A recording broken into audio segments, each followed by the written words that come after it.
Buenas noches, familia de Facebook. Pues ya estoy con ustedes en una transmisión más, la transmisión de los miércoles, terminando apenas con la consulta del día de hoy y pues vamos a empezar a tratar un tema que es algo que me preguntan comúnmente en consulta, sobre todo los padres, las madres, que en algún momento han visto que sus hijos presentan síntomas de ansiedad, que ellos mismos padecen ansiedad y que es una preocupación pues muy normal y muy válida por parte de papás que ven que sus hijos pues son como muy nerviosos, son niños que presentan ansiedad, están constantemente estresados, o papás que han descubierto o mamás que han descubierto que tienen un trastorno de ansiedad y les preocupa que sus hijos puedan padecer este tipo de padecimientos. Vamos a hablar nada más como de manera breve de qué se trata la ansiedad. Pues la ansiedad es un estado de alteración en donde la persona manifiesta síntomas somáticos, emocionales, conductuales y cognitivos, en donde hay un presentimiento de miedo, de amenaza, en la cual se sienten completamente vulnerables. La ansiedad es un estado de alerta constante en el cual la persona pues no puede descansar, se manifiesta, no puede descansar, a veces no puede dormir, no puede comer a gusto, siempre siente que está en constante estado de alerta o de amenaza y muchas veces lo vamos a tener muy unido a lo que es el estrés, ¿no? El estrés y la ansiedad, así como otro tipo de emociones, se encuentran unidas porque en su base se encuentra la emoción del miedo como emoción que va a estar presente en diferentes tipos de manifestaciones. Esta respuesta de amenaza anticipada, indiferenciada, en la cual la persona siente que le va a pasar algo, que algo es peligroso, va a sucederle, pero no sabe qué es exactamente eso, o a veces sí puede manifestar que hay ciertas situaciones en donde siente ansiedad, pero es algo que todavía no le sucede, pero el solamente pensar que va a estar presente o que va a experimentar esa situación le produce ansiedad, pues puede estarle bloqueando, puede estarle limitando de manera importante en su vida cotidiana. Es decir, la ansiedad podemos vivirla de manera pues normal, es decir, algo nos sucede, algo nos preocupa, algo nos asusta y manifestamos síntomas de ansiedad, pero la ansiedad patológica como tal pues va a traer importantes limitantes a la vida laboral, a la vida familiar, al desarrollo personal, a la vida cotidiana de las personas que presentan un trastorno de ansiedad. Hay muchos tipos de trastorno de ansiedad. El que más conocemos de manera común es el trastorno de ansiedad generalizada, que es la persona que en casi todas las situaciones de la vida está sintiendo como este estado de hiperalerta, de hipervigilancia, en donde no se siente relajado o relajada, pero también tenemos otros tipos de manifestaciones de la ansiedad, como la ansiedad de separación y todo lo que son las fobias, en donde la persona tiene específicamente localizado aquel miedo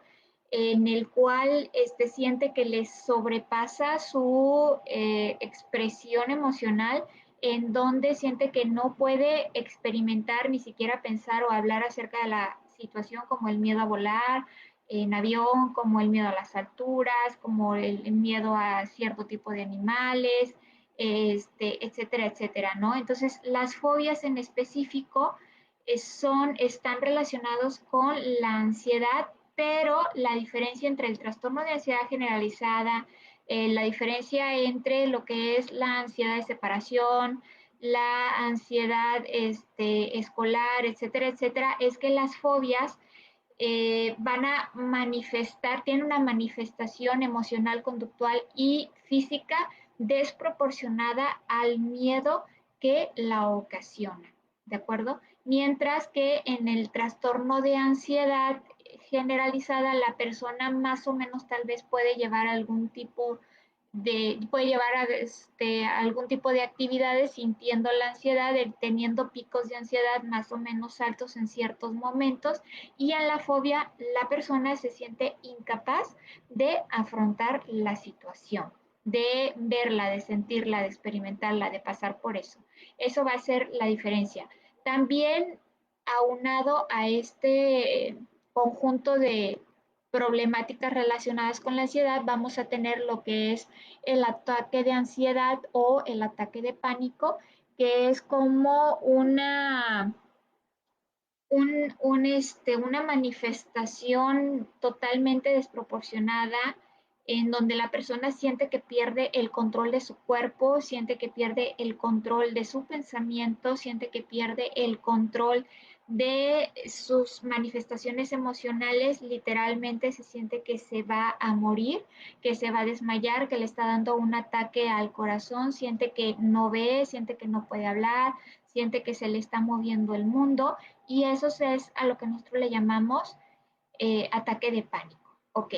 entonces, puntos para ir como dejando en claro es que hay ansiedad normal y hay ansiedad patológica. Poder distinguir si lo que yo estoy viviendo es ansiedad normal o es ansiedad patológica puede ayudar a las personas a tener un afrontamiento más exitoso de lo que es la ansiedad, porque hay personas, puede llegar a suceder, yo he encontrado como estos casos en mi práctica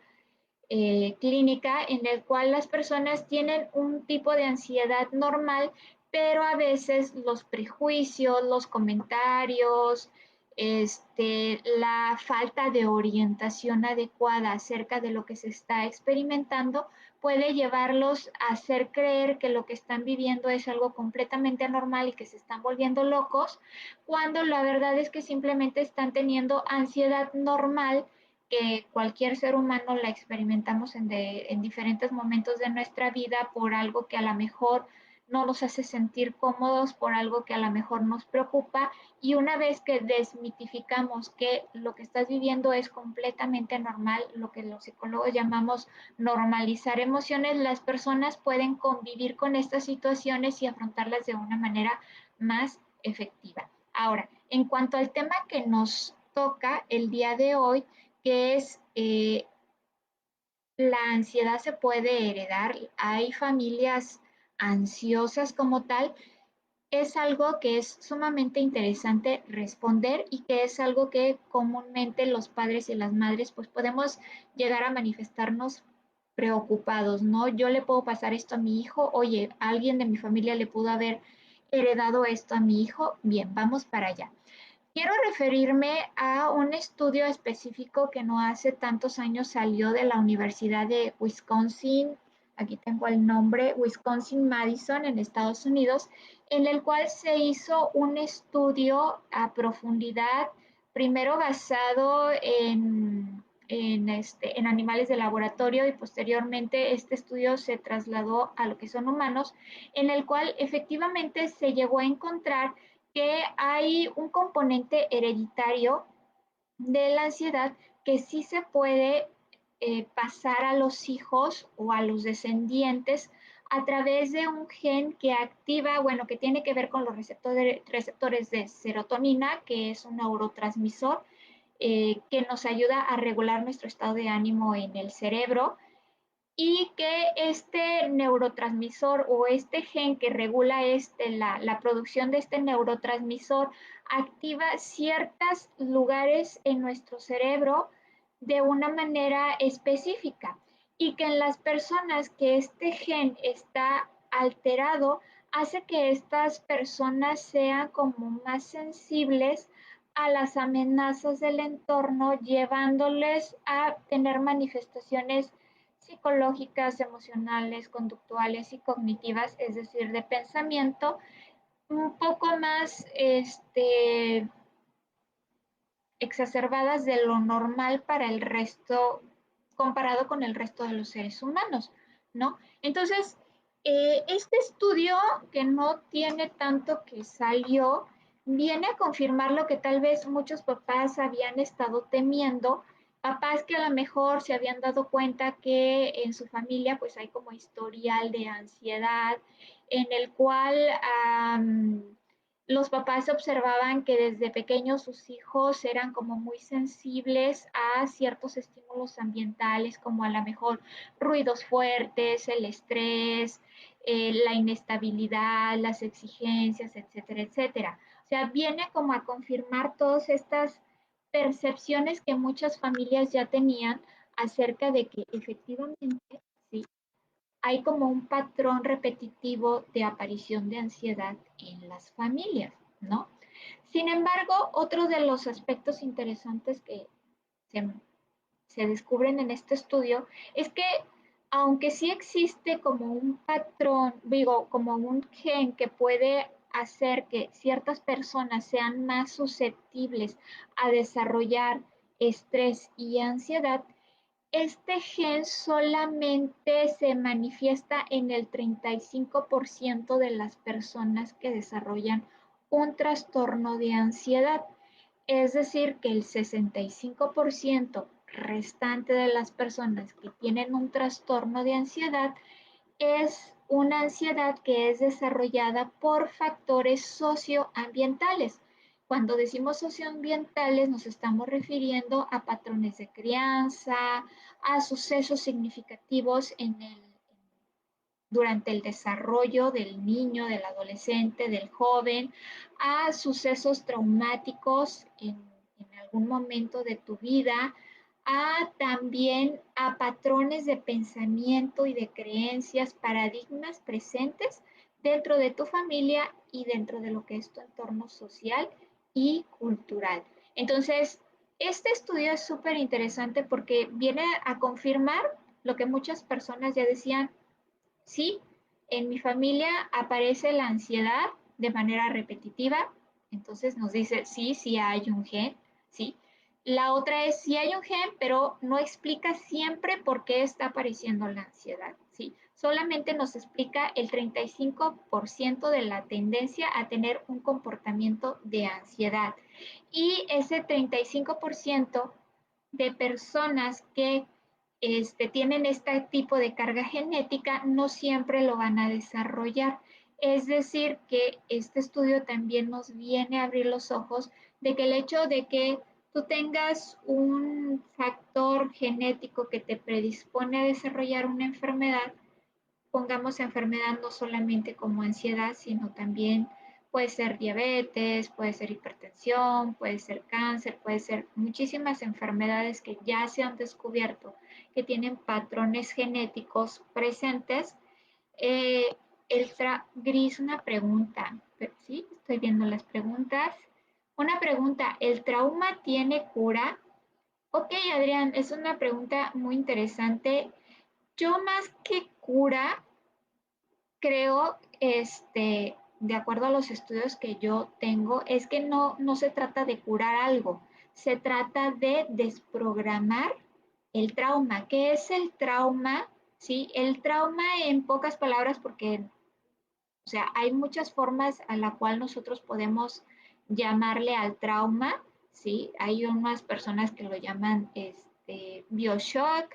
hay otras personas, bueno, depende de la tendencia, otras personas que le van a decir anclaje emocional, otras personas le van a decir claustro emocional, etcétera, etcétera. El trauma más que nada es el conjunto de emociones y creencias que en algún momento se llegan a consolidar para crearte una creencia atrapada en una emoción bastante fuerte que sientes que no te puede hacer percibir, sentir, actuar de una manera diferente, ¿sí? Entonces, más que curar, porque en realidad un trauma no es una enfermedad, un trauma es un patrón de creencia y de emoción firmemente instaurado en tu memoria, en tus emociones. Lo que se tiene que hacer es desprogramarlo. Para desprogramarlo tienes que llegar al fondo de lo que es el trauma, saber cuándo se instauró, cómo se instauró y a partir de eso, de la conciencia, poder instaurar nuevas programaciones que te sean más útiles. Por ejemplo, alguien en algún momento, cuando era pequeño,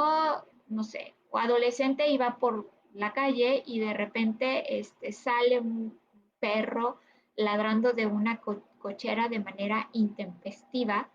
y entonces al sentirte amenazado, sí, se instaura una emoción bastante poderosa, independientemente de la resolución que haya tenido como este momento, esta escena emocional importante en tu vida, llega un momento en el que la emoción es tan poderosa que se queda grabada en tu memoria, ¿sí? Se queda grabada a fuego prácticamente, junto con un pensamiento poderoso que puede ser, por ejemplo, los perros son peligrosos, caminar en la calle es peligroso, yo no puedo hacerle frente a los peligros, ¿sí? Cuando se aparece un perro me quedo congelado, es decir, hay un patrón de pensamiento junto con una emoción que al vivirse de manera inesperada y en una sensación de vulnerabilidad queda ahí grabado de manera poderosa. Entonces, lo que hacemos en psicología o en psicoterapia es ir al fondo del trauma, saber qué es lo que lo instauró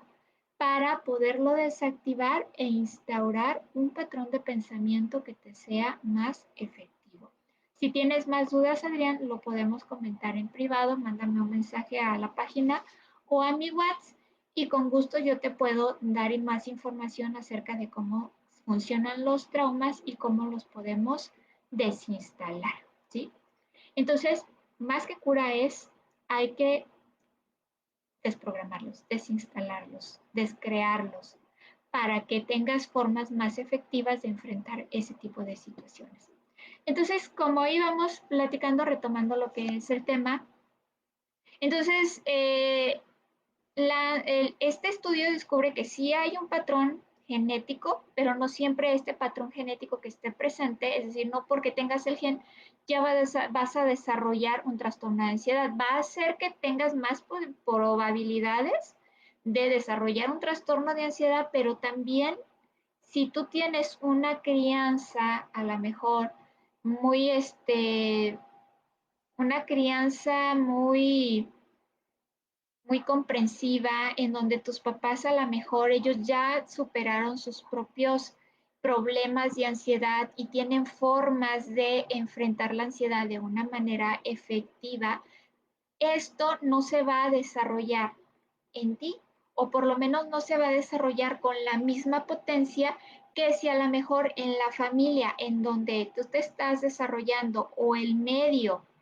emocional en donde tú te estás desarrollando tienen creencias negativas acerca de sí mismos, acerca de la vida, acerca de la familia, acerca de ser, de existir, de las emociones. Esto es inadaptativo, es bastante disfuncional emocionalmente, entonces este gen se va a expresar de una manera potente. Pero si tú tienes papás o te criaste, ¿no? En un medio en el cual, pues eso sí lo tienen, pero lo han enfrentado, lo hablan, lo platican, tus papás han aprendido a manejarlo, entonces no se va a manifestar con la misma potencia o incluso no se va a manifestar. Eso es lo interesante que nos da a conocer este tipo de estudios, ¿no? Entonces, el aprendizaje de las emociones y de los patrones de pensamientos que pueden llevarte a desarrollar un trastorno de ansiedad, eso sí está comprobadísimo desde hace años que sí puede llevarte a desarrollar un trastorno de ansiedad o ataque de pánico, fobia, depresión, casi cualquier trastorno mental, ¿no? ¿Por qué? Porque hay medios o ambientes emocionales que por su disfuncionalidad, su toxicidad, su negativismo, ¿sí? Van a hacer que este tipo de problemas emocionales se desarrollen aunque tú no tengas ninguna predisposición genética, ¿sí? También podemos encontrar aquellas personas que sin haber tenido un ambiente familiar negativo desarrollan un trastorno de ansiedad. Como cuáles son estos casos, como aquellas personas que tal vez en su edad adulta o tal vez en su adolescencia, en su juventud, sufrieron un momento único, especial, un trauma, precisamente, en el cual se instaura, se desarrolla un miedo bastante importante y a partir de ahí se desarrolla un trastorno de ansiedad. También aquí quiero aclarar que ciertos estilos de crianza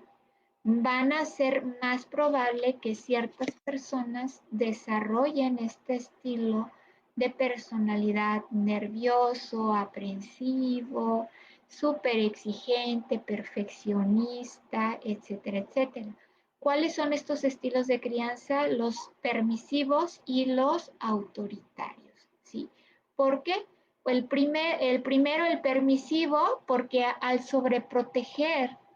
a la persona se crea un sentimiento de inferioridad, de incapacidad de enfrentar las demandas laborales, escolares, de las amistades, familiares. Y entonces al estar siempre teniendo quien te resuelva la vida, llega un momento en que la persona percibe y crea el pensamiento de yo no puedo hacerlo si no hay alguien que me ayude. Y en los estilos autoritarios de crianza, en donde los padres son figuras de autoridad rígidas, inflexibles, en donde no se permite la expresión de emociones, de sentimientos, tomas de decisiones, etcétera, etcétera, las personas también va a ser más probable que desarrollen algún tipo de problema emocional, como en este caso nos ocupa la ansiedad. ¿Por qué? Porque la persona no se siente libre de expresarse, de aventurarse, de equivocarse, porque está siempre regido por una autoridad superior ante la cual siente que debe de obtener aprobación y eso no le permite ser auténtico, ¿no? ¿Cuáles son las fuentes de ansiedad en la infancia que más comúnmente en el futuro va a ser que esta persona desarrolle un trastorno de estrés, ansiedad bastante importante?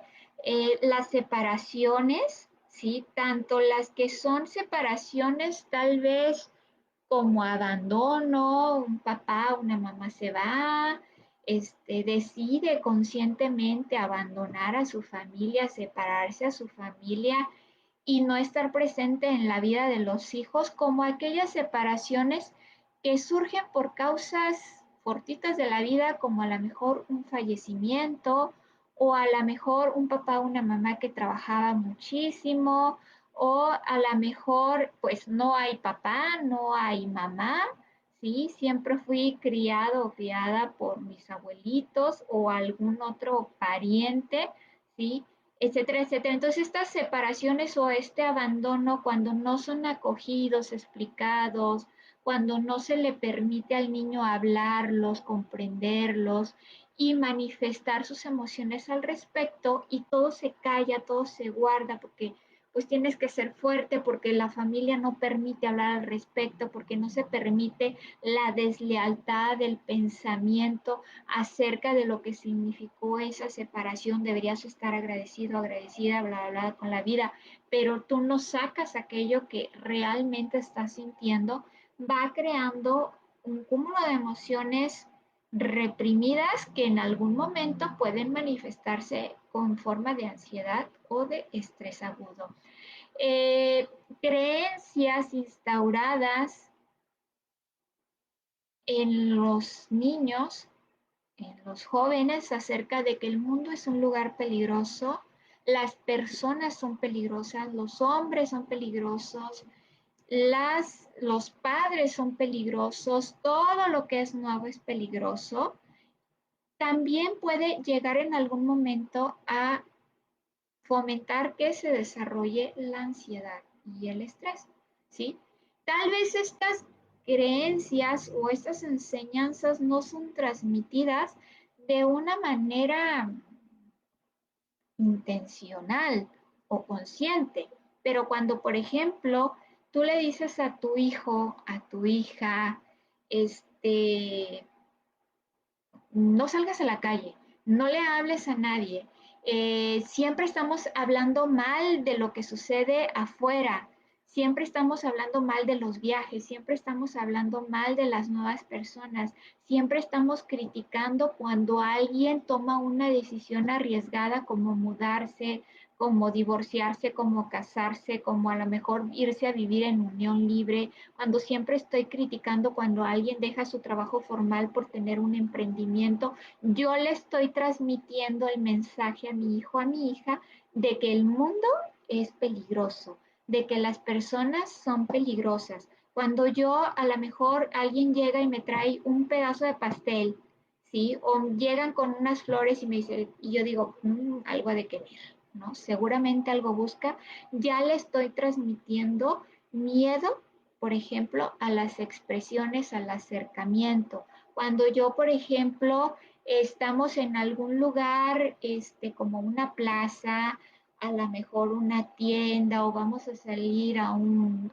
viaje en auto o en autobús y siempre estoy sobre mi hijo, sobre mi hija y no toques aquí, no toques allá, no te alejes de mí, va a venir el coco y te va a llegar, te va a llevar el señor del costal,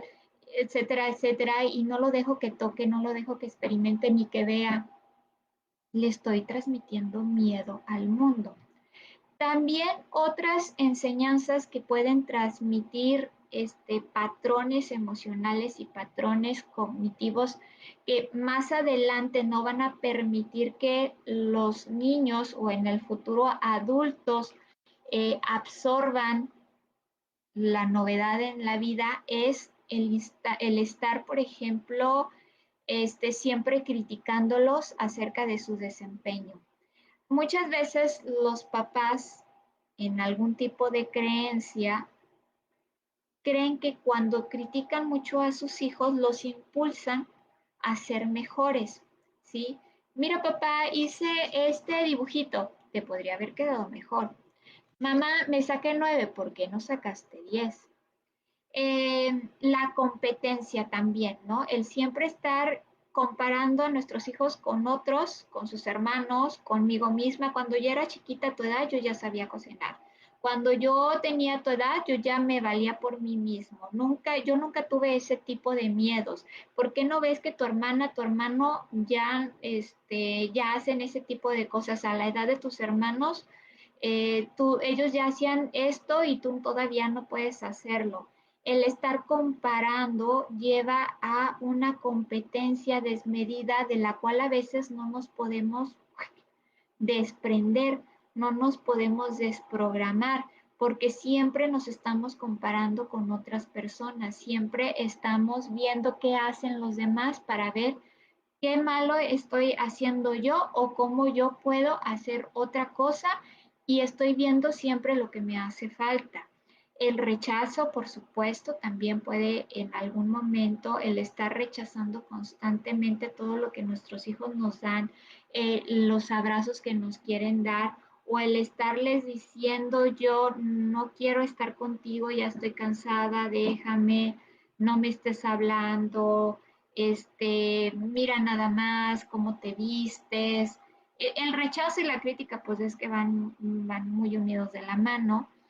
También otras de las fuentes de ansiedad muy comunes que en la edad adulta se van a transformar en patrones negativos que llevan al desarrollo de problemas es el que a los hijos no los dejamos expresar sus emociones tal como son, que se muestren auténticos, que se equivoquen, que hagan experimentos. Estamos a veces los papás tan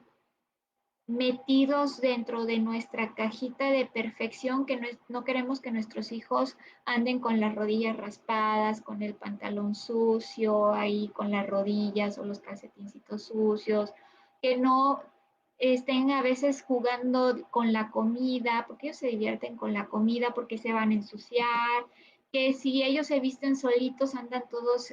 mal combinados, que hacen un trabajo o hacen un examen y nosotros, pero estudia y no quiero que repruebes y no quiero que hagas esto y no te vayas a equivocar, y siempre da las gracias y siempre da por favor y si se equivocan en algún momento, los llego a regañar de más, no porque no le digamos a nuestros hijos, di por favor y di gracias, sino porque a veces somos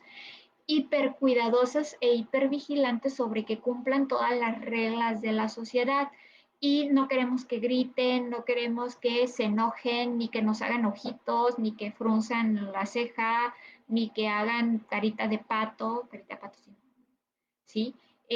Porque eso no está bien y me debes de obedecer bien y a la primera y no debes de equivocarte, los niños no lloran, las niñas tampoco lloran porque se ven tontas, ¿sí? Y no te dejes y esto, es decir, les estamos enseñando siempre o más bien que enseñando, dictando constantemente cómo deben demostrar sus emociones en vez de dejarlos que las manifiesten de manera natural y una vez que la manifiesten de manera natural y yo acogerlos y hablarles y escucharlos, ir educando en la formación de las emociones, ¿no? Que no es lo mismo. La sobreprotección excesiva también, como hace rato les comentaba, puede llevar a un adulto, digo, a un niño a convertirse en un adulto nervioso, aprensivo, con miedo a emprender, a tener iniciativa, a tener autonomía, porque siempre me dieron todo, ¿sí? Me lo dieron hasta en la boca, masticadito, etcétera, etcétera. ¿Cómo es el tratamiento de la ansiedad? Para ir como concluyendo todo esto. El tratamiento de la ansiedad no es algo que te va a depender de una sola intervención, primero que nada. Debe ser un tratamiento multiprofesional y multifactorial, ¿sí? Las investigaciones nos dicen que un tratamiento farmacológico junto con el tratamiento psicoterapéutico es lo que mejor nos va a dar resultados. Sí, pero también podemos encontrar casos en los cuales las personas a través de un tratamiento psicoterapéutico muy bien acompañado, personas que perseveran a lo largo del tiempo y que sus terapeutas les enseñan diferentes técnicas que les ayuden a tener como múltiples recursos para afrontar las diferentes manifestaciones de la ansiedad, son altamente efectivos. A lo largo del tiempo es con 3 sesiones, no se te va a quitar como decimos comúnmente. Es decir, debe de haber un tratamiento a largo plazo. Con una sola técnica no se te va a quitar, como decimos también comúnmente, ¿sí? A veces los terapeutas nos olvidamos que la ansiedad tiene múltiples manifestaciones y que debemos de darles a nuestros pacientes y entrenarlos en múltiples técnicas que les ayuden a tener como diferentes recursos para diferentes situaciones. Como les decía al principio, la ansiedad tiene manifestaciones físicas, entonces debemos de darles técnicas y entrenamiento para esas manifestaciones físicas. Tiene manifestaciones emocionales, debemos de trabajar también en ayudarles a lidiar con esas manifestaciones emocionales y tiene manifestaciones cognitivas. Entonces también le debo de dar las técnicas necesarias para esas manifestaciones cognitivas para que así la persona tenga múltiples recursos con los cuales enfrentar la ansiedad. Es como desarrollar una cajita de herramientas. Si en tu cajita de herramientas solamente tienes un martillo, pues solamente vas a clavar clavos, pero la ansiedad no solamente tiene clavos, tiene tuercas, tiene tornillos, tiene clavos, tiene, bueno, muchas cosas, ¿no? Entonces tienes que darles diferentes técnicas para las diferentes situaciones en las cuales se puede llegar a manifestar la ansiedad. Bien, amigos, pues hasta aquí llega la transmisión del día de hoy. Les mando abrazos y bendiciones. Cualquier duda, estoy a sus órdenes. Un abrazo grandotote hasta donde ustedes estén. Bye.